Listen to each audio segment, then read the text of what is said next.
I'm down here with what may be the most inefficient, pound for pound, cubic inch for cubic inch, pig of an engine that Dodge ever built since the net horsepower era.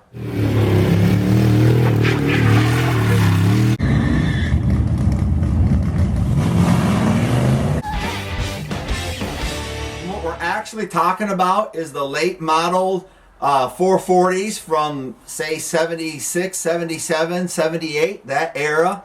Often found in motorhomes, sometimes in C-body cars, the big New Yorkers.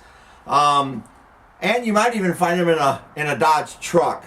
So if we take the 195 horsepower net that they talk about and divide it by the 440 cubic inches, you get an efficiency of 0.44 with a 3 on the end of it. So not even a half horsepower per cubic inch.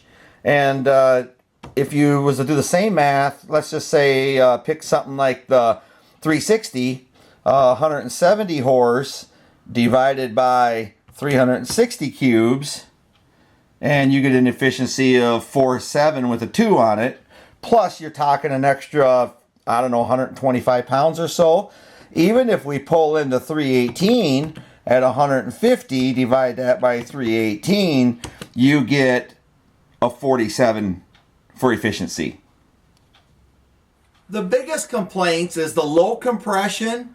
Some say probably an actual 7.5 1 to compression engine. Pistons being super heavy, 120 thousandths down the hole. Just inefficiencies all over. Cams small, retarded in timing. So anyways, this ended up being the topic of a discussion, and I want to bring you there. So the topic of discussion is actually back here on the trailer. It's our 1980 Dodge D150, commonly referenced as drag truck, as we drug it from a farmer's field just about in weather like this. Here you can see it's still on the trailer after making its last pass at the dragway in October. And here we are in December. And as you can see, the weather's changed a lot. But in that pass at the dragway, we actually ran a 1291 with a 200,000 mile 5.9 Magnum. We never even took the oil pan off, just ran it as it was with a regrind cam and some Hughes valve springs, a 4-barrel of course. And my question was a simple one.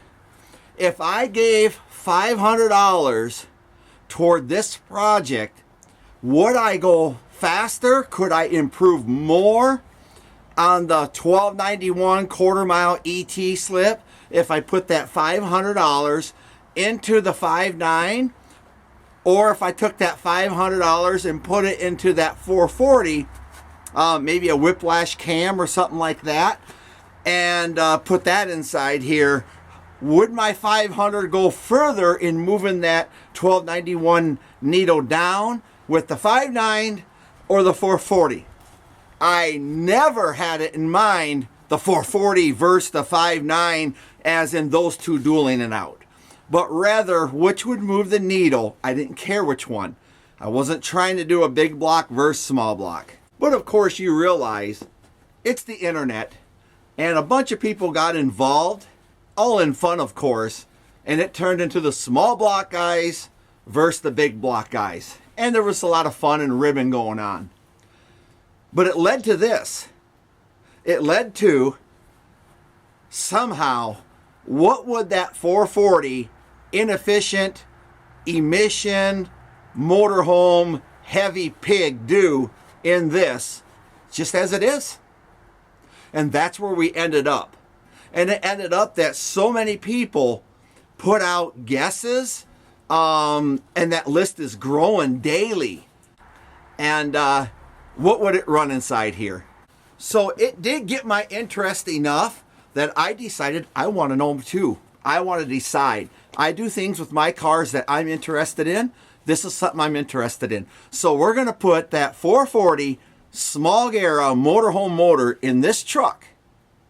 Now, me personally, I don't see any way that it matches the 5.9 that's in there, because the 5.9 is so much more efficient. It has more horsepower. It's just so much, even though it's got 80 cubic inch less, it's just so much more efficient. It's getting so cold out here, I can hardly talk, my lips. Anyways, so here we are. That's what I'm going to do come spring. Come April, I hope to have it in here, and I hope to be able to make the pass. It's going to get the same converter that's behind the 360 now. Again, I'm not comparing. Throw the 5.9 out of it now. It's no comparison. What am I expecting? Well, let me tell you what they're all expecting. And I'll show you that most of them are expecting 14s. 14s is eating it up. There is a few 15-second guesses. One guy's got me down for a 1690. Goodness. One guy, he has it going to 1301. I have no idea. We're going to find out. I'm going into this just as blind as everybody else. If you want to throw a guess at the bottom of this in the comment section, be my guest. I mean, how can you be wrong or right? I can tell you it's not going to go 1750, and I can tell you it's not going to go 1050. That I'm sure of.